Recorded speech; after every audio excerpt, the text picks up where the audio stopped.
If my goal is faster growth in the policy, more liquidity, higher early cash value liquidity, I want more death benefit. Even if you don't want more death benefit, this is the only way to do it. You're going to get more death benefit. So it's an ancillary benefit that comes with it.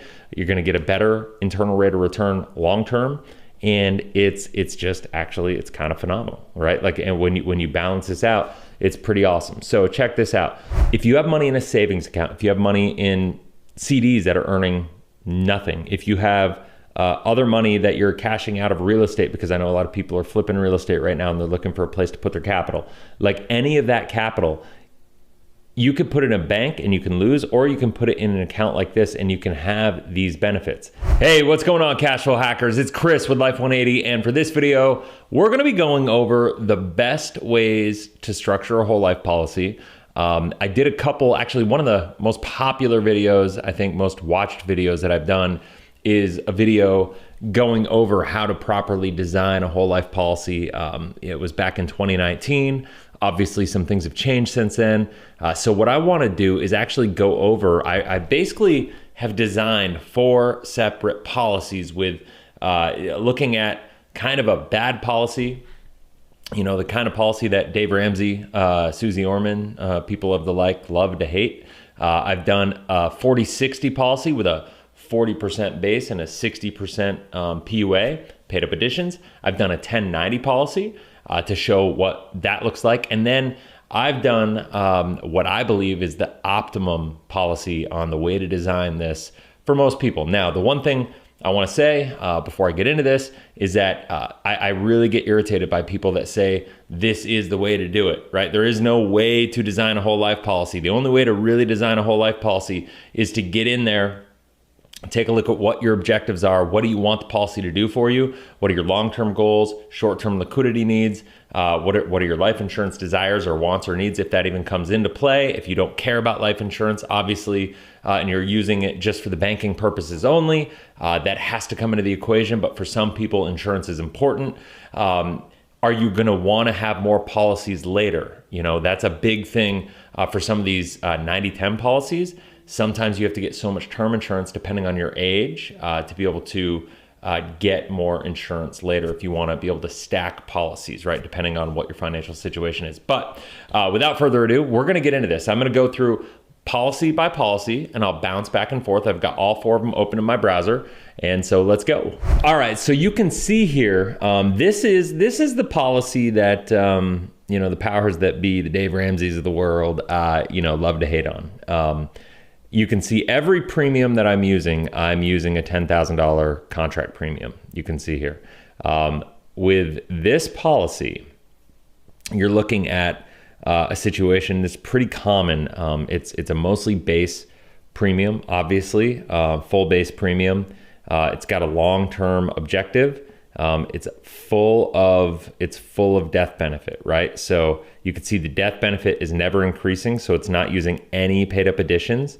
You know when there's no paid up additions because the death benefit is never increasing. If you see paid up additions, the death benefit is going to increase. Even if it's 10% paid up additions, you're going to see this death benefit increase because a paid up additions is a paid up additional insurance, and a high percentage that goes into cash value accumulation and a small percentage goes to buying a small chunk of life insurance, and that's how they are able to do that. However, it can get out of balance, and that's why typically in order to fund a PUA, you need to supplement it or utilize term insurance riders to be able to pull it off. Different carriers do it a little differently, but that is pretty generally the way that it happens, right? Is that you have to use a term rider to accomplish it. Now, you can see here, this policy is pretty horrible. And this is the reason, you know, Dave Ramsey loves to hate it.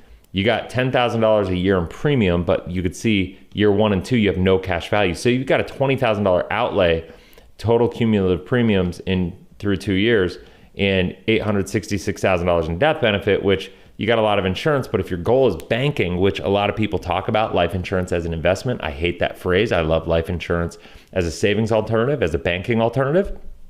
But even if you're looking at this as a banking alternative, you can see by year 10, you still have put 100 grand in, right? But you only have $79,403 liquid, right? It's kind of a gross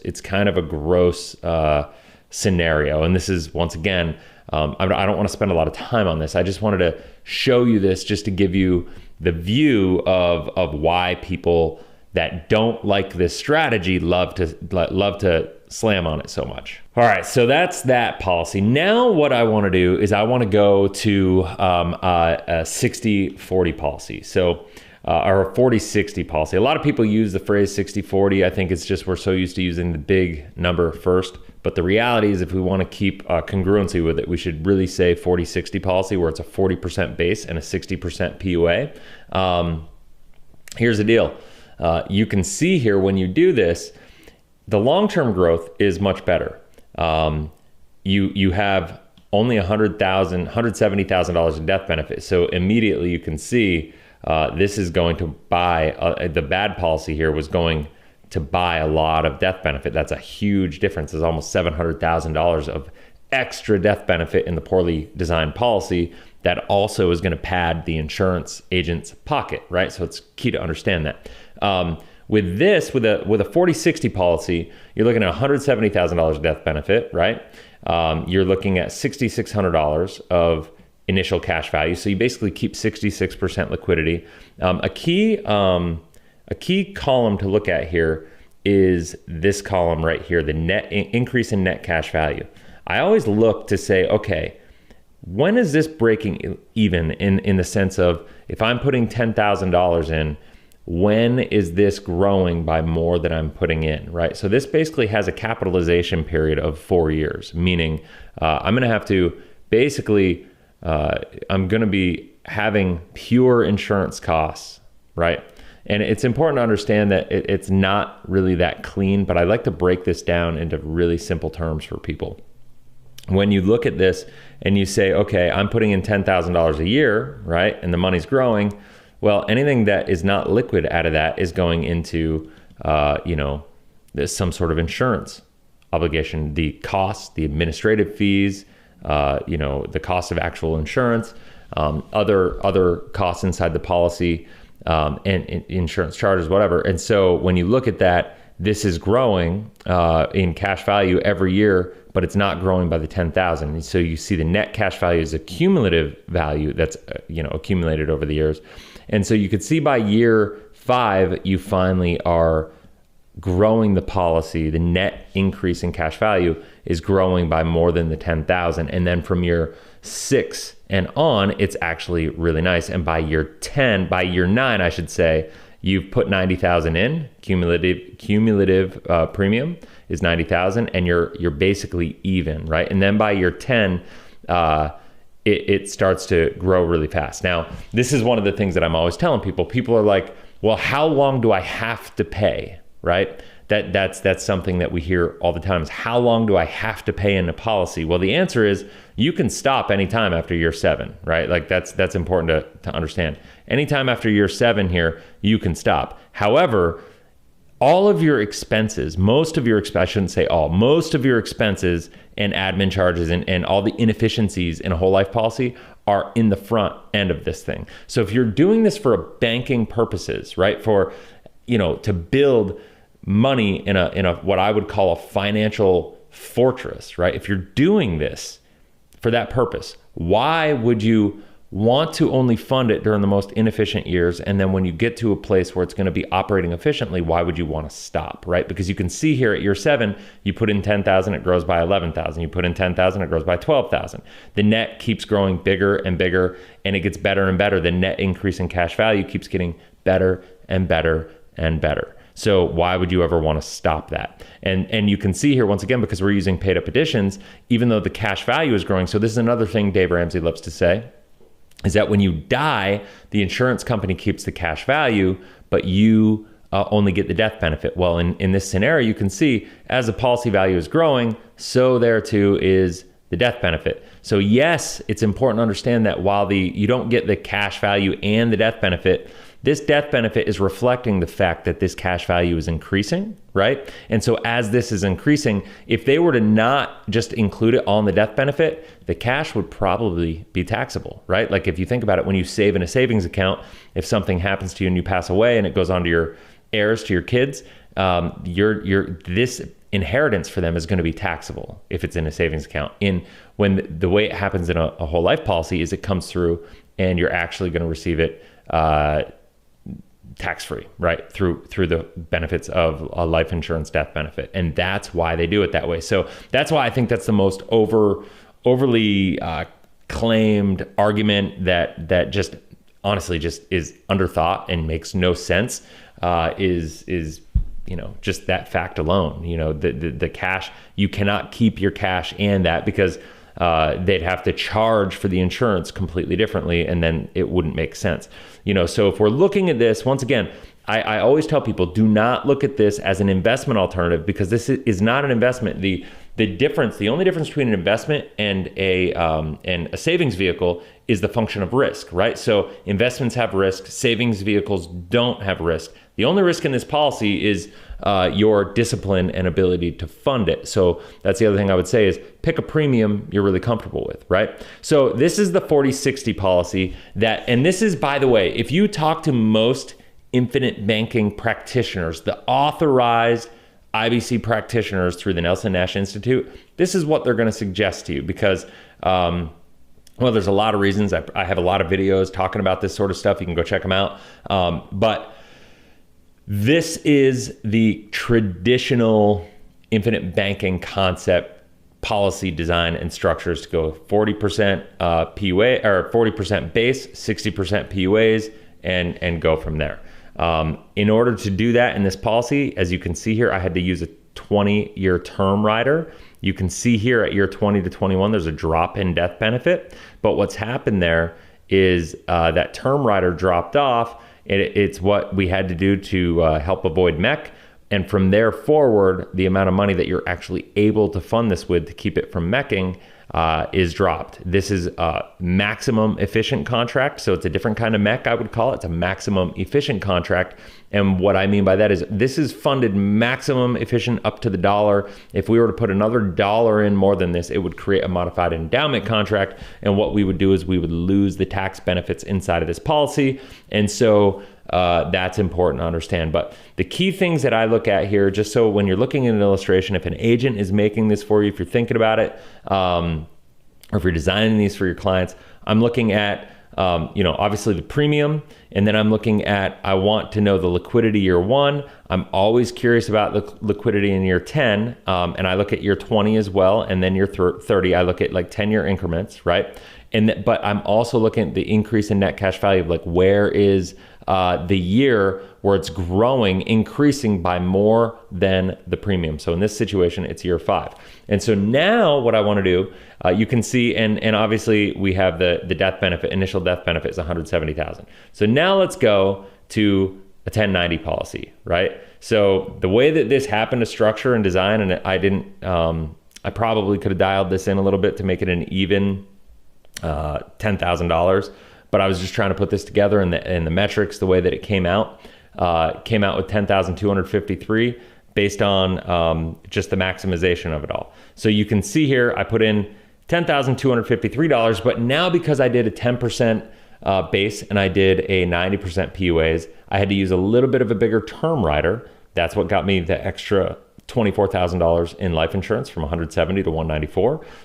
But you can see here, out of the $10,253, $88.54 is liquid, right? That's the net cash value. That's not liquid. You could probably borrow depending on the company, between 90 and 95% of that is what you're going to have access to. So let's get into this. So when we look at this, I want to compare this to a 60/40 or 40/60 policy, and let's just kind of go through that. So first and foremost, year 3 is when the net increase in cash value is greater. Actually, no, it's because it's 10,253. So year 4 is where it's actually greater than what you put in. Year 3 is almost it's almost break even. It's like $70 off, right? So that's not horrible. Death benefits going up. But here you can see we've paid in $10,000 or $12,530. That's that times 10. So $12,530, we have $115,000 liquid, right?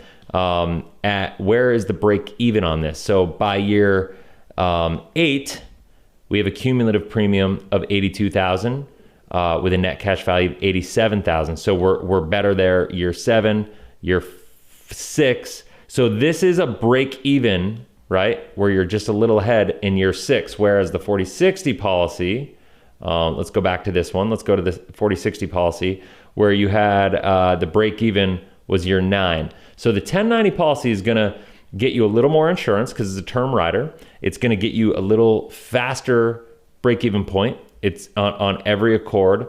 And it's going to have a little, the 10-year internal rate of return is actually going to be a little less, right? Because this is 100,000 in, and I'm sorry that the numbers are a little off as far as the premium amounts. But if we do the internal rate of return, 10,000 premium is 100,000, and we got 3,480 in profit, right? So to speak, in gains, if you will. And this we have 12,253, and we have 115,000. So this hasn't had quite the same internal rate of return as the 40/60 policy. So if we look at going out a 10-year period, the internal rate of return on the 40/60 is actually going to be just a little better than the 1090, but you gotta take a look at the death benefit as well. You're going to have more death benefit. The term rider expenses are going to be a little higher on that. So as time goes on, you're going to on the 1090 term rider expenses are going to be a little higher. So you got to factor that into everything. That is going to have a cost and an effect. At year 20, we got $292,000 in the 1090. Versus 271, but once again, not apples to apples in this scenario because of the fact that we got $10,000 premium on one, 10,253. So it doesn't seem like a lot, but that extra $253 is basically $5,000 extra that's compounded over that period of time. And so while there is $21,000, the internal rate of return inside of the 40/60 is a little better. I mean, it's still marginal, but it's a little better. And I'm doing all this to say, listen, it depends on what your needs are. Long term, the 40/60 policy is going to perform just a little better than the 1090 policy. The internal rate of return is going to be a little better because that's what they're designed to do. When the base is higher, you're gonna get a better long-term performance typically in the policy. And that's why with other design policies that are like virtually all base in the same product versus 10% base, 90% PUAs, you're gonna have less cash value up front, but then you're gonna see the growth of the policy accelerate later in the policy, right? So the increase in net cash value is gonna be higher in later years. And that's just because of the policy design and the way that the internal functions of the policies work, right? And the way that the charge structure, the fee structures, and the way the dividend scale is paid out, that's the way it functions. Now, these are like, listen, I'm not a believer that one is better than the other, right? It just depends on your objectives. I know people there are people out there that say a 1090 is the only way to go. If you don't use a 1090 as an agent, you're ripping your client off. If you don't, and then there are other people that say you're short-sighted if you do anything but a 40/60. I'm a pure IBC person. If you do anything but that, you're missing the boat. You don't understand it. You're not serving your clients. And my answer is neither is right. A good agent is simply going to understand and talk to the client and have a conversation with them about what are your objectives, what are you looking to achieve, and then let's just run numbers. We'll run a 40/60, we'll run a 1090, we'll run a 30/70 and a 20/80, and we'll do everything in between all the way down if we have to a 76 or a 24/76, right? Like whatever we got to do. And listen, we got to get that myopically focused if it comes down to that. But the biggest mistake that people make that I find as clients when they come in is they watch YouTube videos or maybe you're watching this video right now and you're trying to figure out how you're trying to come to a conclusion of what policy is best for me. what you need to think about it before you even think about the policy, and don't get me wrong, you need to understand all this stuff. You absolutely do. But what's more important than that is that you have to go in to what your objectives are. You have to think about, what are my desires? What are the objectives in my lives? What result am I after? And then you have to reverse engineer it and make sure the policy can help you achieve that, right? Like, I work with a lot of entrepreneurs. I work with a lot of real estate investors. And the real estate investors, especially, this is a huge thing to think about. Knowing exactly what your liquidity looks like when and how has a huge impact, right? Like on your strategy that you're going to be leveraging, whether you're flipping houses, whether you're buying turnkey cash flow houses or whatever. It's a big deal. Now, here's what I want to show though. This is one way or the other. So once again, step back, right? 40-60, 10-90, I'm done with that conversation for now. I want to talk to you about something that is going to amplify any policy. And here's the deal. I'm going to tell you right straight up. If you do this right, what I'm talking about, you are not going to be allowed to do a 1090 because it'll mech out 100% of the time. The government won't let you do it.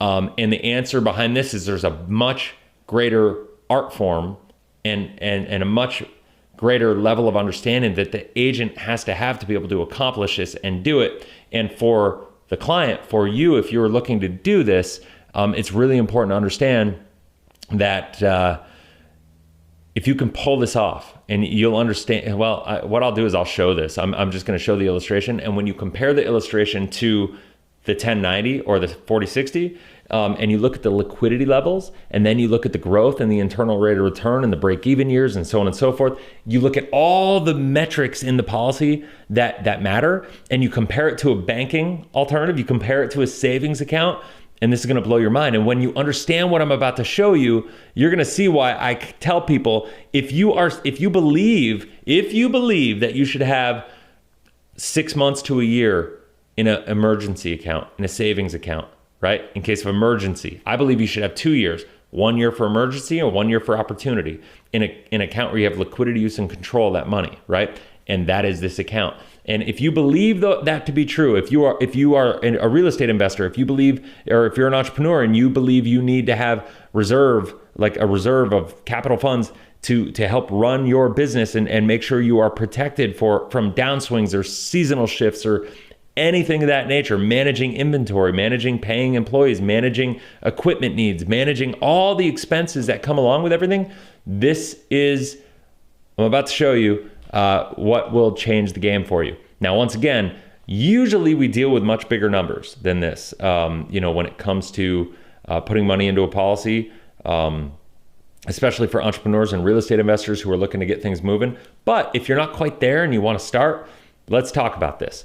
Check this out. So what I did was what we call a front-loaded dump into the policy. So you'll see I did the $10,000 annual premium. So this is somebody who's committed to doing $10,000 a year, okay?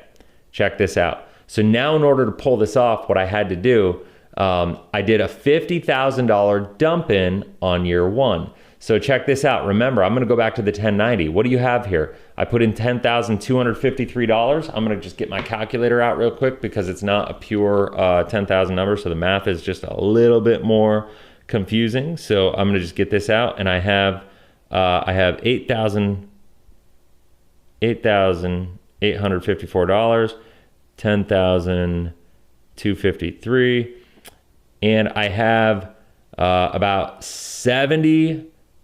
That doesn't make any sense. 82% liquidity is what that looks like. Yep, 82% liquidity. Okay, so if that's the case, I got 82% liquidity, right, in that scenario. Now I go over to here, and that sounds really good. But if I'm able, if my goal is faster growth in the policy, more liquidity, higher early cash value liquidity, I want more death benefit. Even if you don't want more death benefit, this is the only way to do it. You're going to get more death benefit. So it's an ancillary benefit that comes with it. You're going to get a better internal rate of return long-term. And it's just actually, it's kind of phenomenal, right? Like, and when you balance this out, it's pretty awesome. So check this out. So we put in $50,000 dump in plus a $10,000 premium, depending on how you fund your premium. If your first year, you would write a $60,000 check if you're paying annually just to get the policy started, and then you pay $10,000 a year after that. Now here's where it gets cool. So you could see year one, $54,980 in net cash value. So that means you basically only lost liquidity of 5,000 whatever dollars. So let me run the math on that. Check this out. So 54,980 divided by 60. You have 91.63% liquidity. So by doing this, by doing a front-loaded dump in, we have 91%, over 91, almost 92% liquidity if we were to round up, right? So almost 92% liquidity in this policy. So think about this. When you compare it to this with 82% liquidity, 91, so almost 10% more liquidity year one in this policy. Now look at year two. We're almost break even on every dollar that's going. This is almost hit the net increase in cash value equal to the premium year two. Look at the death benefit that you get, almost 900,000, right? Look at year three, it's growing already. It's getting better. And here's the crazy part. Year 10, right? You've put in $150,000. This policy has grown by 16,000, right? The overall break-even year, once again, is year 6, right? So year 6 is the break-even year. You got 110,000 in total premium, 110,263. But once again, you got a bigger death benefit. The money that you put in, this is the key part to understand. If you have money in a savings account, if you have money in CDs that are earning nothing, if you have other money that you're cashing out of real estate, because I know a lot of people are flipping real estate right now and they're looking for a place to put their capital. Like any of that capital, you could put it in a bank and you can lose, or you can put it in an account like this and you can have these benefits. Now, if you believe you need, let's say you're somebody that earns $100,000 a year and you believe you need to have a rainy day fund of $110,000, or you're like me and you believe that you should have the emergency account and the opportunity fund. That means you need $200,000. Well, it's going to take you, 12 years to get there using this strategy. But here's the deal. Look at this. This is now an opportunity fund. We don't know what's going to happen over the next 12 years. We don't know what down cycles are going to happen. And I'm a big believer that you need to take advantage of the cyclical nature of the stock market, of the real estate market. And you can utilize a policy like this to take advantage of those down cycles when everybody else is worried about it, making bad decisions and not having access and liquidity, use of control of their money.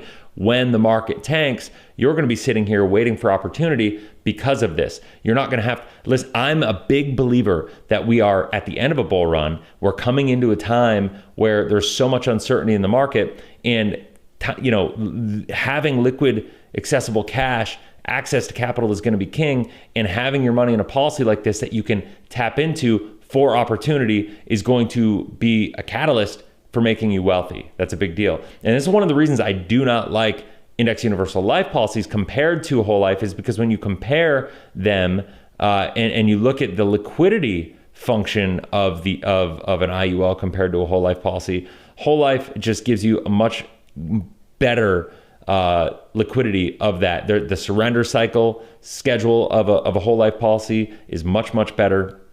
And you have much more liquidity inside of a whole life policy. Plus, what you see is what you get, right? Like the odds of this happening, we're at the lowest dividend scale that we've ever had for whole life carriers. And I'm a big believer. We're pretty leveled out. Actually, this company that I'm showing you right here is at a 5.25% dividend scale. So they're already lower, right? Like, so they're really conservative. Other companies are illustrating higher, like 5.65, 5.85, even 6% in some situations.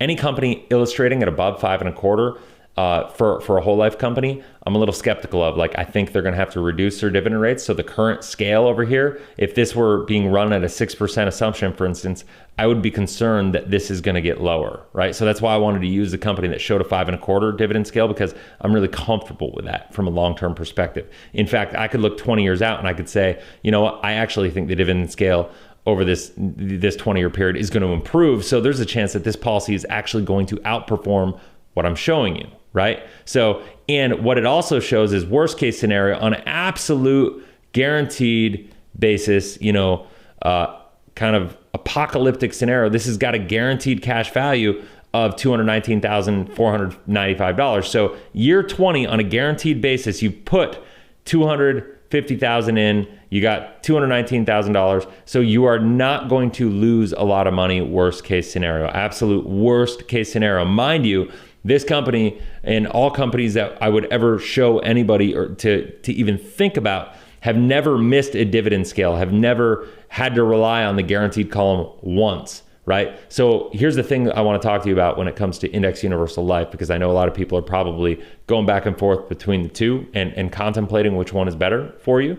When you look at Index Universal Life, it's important to understand that the current, the illustrated values, the current assumptions in an IUL, it's based on a specific cap rate. Know that, or specific participation rate, or there are other features and riders that you're involved in that are helping that perform as it is. Just know that contractually speaking, read every word in the illustration, because and if you're thinking about, because most people utilize IUL for the purposes of tax-free income and retirement, right? So if you're thinking about doing that, make sure your agent that's building it for you runs the illustration with income being pulled out of it.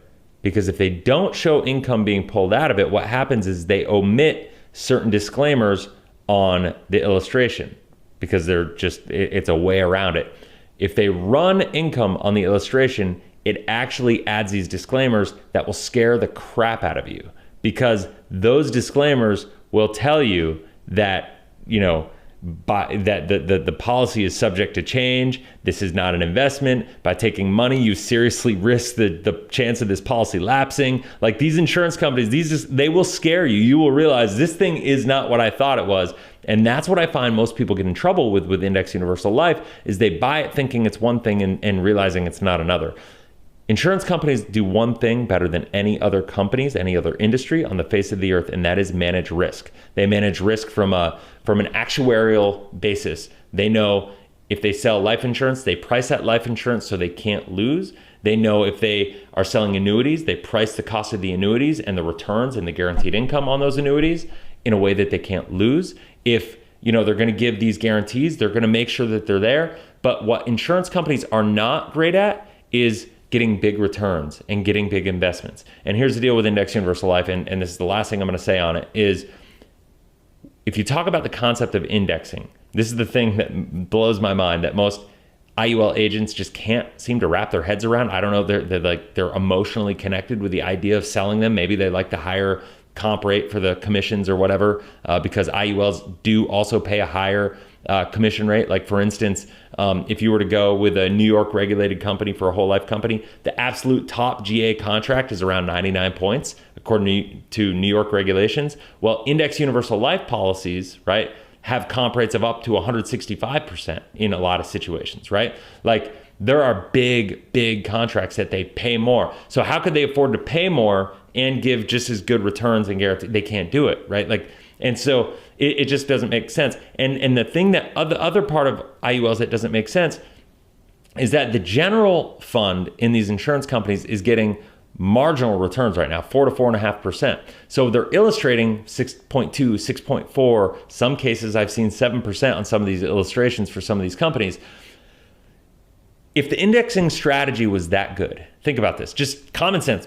Like, even if you're an IUL agent, think about this, think this through with me. If that strategy was that good and they were able to get you that return after your fees and costs and all this stuff in a world that they're struggling so much to get 4.5% in the general fund, why wouldn't they be using the indexing strategy for themselves to get that return? The answer is it just doesn't work. It just doesn't work. It doesn't work that way. If it did, they'd be doing it. So if you believe that it works like that, I mean, I got a bridge in Brooklyn, I could sell you, it is what it is. And so that just is something to consider, right? So I think what's important to see here is that, this value, this assumption value is based on a 5.25% dividend, right? And that's the assumption. This could get a little worse if the dividend goes down. This is based on the new 7702 regulations. I think that's important to also note. You can see here once again that from year 20, I had a 20-year term rider on this, to 21, the death benefit goes way down. and then the premium goes down a little bit. But you can see here that here you put in 250, you got $356,000 in cash value. Now, the biggest thing to understand with this is, and I'm going to say it again, I've already said it once, but I really, really need to hammer this point home. I need everybody to understand this. This is not the investment. This column, this net cash value column, is not the investment. This $356,000 is not the investment. If you're thinking about like, why would I put my money in an account right here only to have this? Or why would I put my money in an account at year 7 to put in 120 and only have 123? That's a horrible investment. It makes no sense. This is not, you cannot compare this to an investment because it doesn't have the same risk profile as an investment. What this is a savings alternative, right? Your investment will come out of this. And I've got another video that shows you how to leverage this, because if I could show you a way that you could have this 123 in here, have access to 100% of it, attach a cash value line of credit to it for 2%, use that cash value line of credit, buy cash flow real estate with it, for instance, just as an example, pay 2% for that, and then still have this 123 earning the dividend at 5.25%. And growing by this rate of over 4% after all costs and fees are taken into consideration. If I could do that and have you have a cost of money of 2% and have it growing at over 4%, you build in a positive arbitrage of over 2%, right? So that's the power in this. And that just, it helps. That's why I say this helps amplify everything you do. Whether you're a day trader, you can use this as a trading fund. Whether you're a crypto investor, you can use this as a crypto fund. Whether you're doing cash flow real estate, use this as a fund to save up, buy your cash flow. As cash flow comes in, recapitalize this account, right? Paying back the policy loans, paying back the cash value line of credit. If you're using this as an account to flip homes, boom, it's going to amplify everything you do. You can use this to be a hard money lender, right? You could have the money grow in this, and if you wanted to lend out money, you could pay 2% on your cash value line of credit to lend that money out at 10 to 15%. That's like, think about it. And you're securing like the real estate, you're utilizing the real estate to secure your loan, right? To guarantee that your loan is going to be either paid back or you're going to own the real estate, right? Like, so it's understanding that this is not the investment is the biggest thing that most people have to wrap their head around, because they think it's an either or conversation. My buddy Caleb always says it's an and conversation, right? This is the ultimate and asset.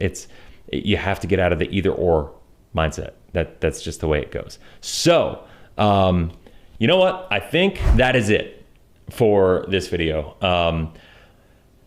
I know it's a lot of information. I know it's a lot of numbers, a bunch of spreadsheets, whatever. But the biggest thing, once again, to get to the point, is don't go into any conversation with any agent thinking that you know exactly what you need. Run numbers from every scenario with every different funding mechanism. You have flexibility. If I showed you just $10,000 every year, in that range. Then I showed you a $60,000 first year with a $50,000 dump in with a $10,000 annual premium.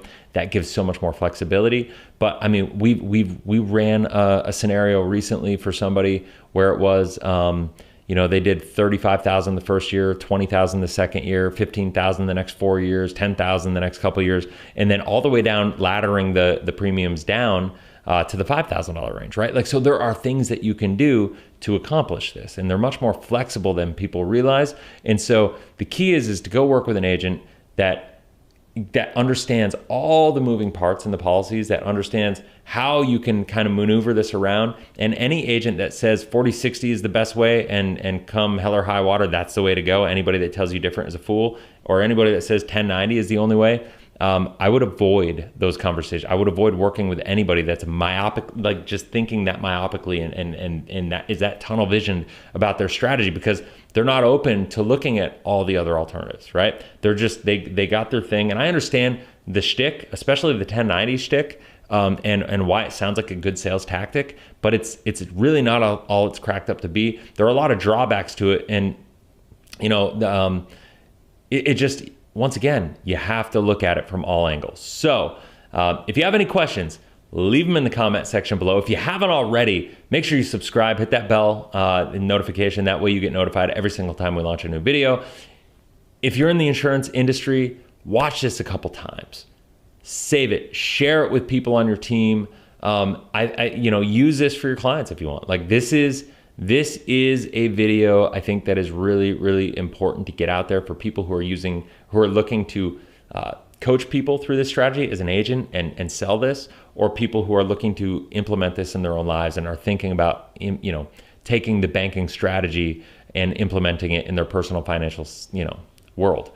This is something that you need to consider. So you need to be looking at all of the different angles. It's more of an art form than it is a science, especially the more flexible that you need the premiums to be and how you want to design it. And if you're not, if you're coming at it with money coming from different angles, there's a lot that goes into it. But you know what? If you figure it out and you work with somebody that understands what's going on, it could be one of the best decisions that you ever made in your life. So I hope that helps. I hope it serves you. I know it will if you really take it to heart and if you learn this stuff. If you have any questions at all, like I said, comment below. I look forward to being in touch soon. If you have any questions at all, not only leave the comments, but look below. There is a link that you can set up a call with one of our Life 180 consultants to have a conversation with them, about your situation. If you're an agent and you want to learn how to do this, we're actually building our team right now. You can reach out to us and see what it would be like to join. Or if you're a client or like somebody who is kind of prospectively looking at adding this strategy to your financial world, we can have a conversation with you. No pressure, no sales tactics, no anything. We just want to add value to people, help people have clarity. That's why we call it a clarity call, to understand. And it's really educationally based, because I believe if you understand this and you understand what it looks like for you in your specific scenario, it's really a no-brainer when it comes down to it. Everybody needs this in some way, shape, or form, but it looks a little differently for everybody. So that's it. Till next video, have a blessed, inspirational day, and we'll talk to you soon. Take care.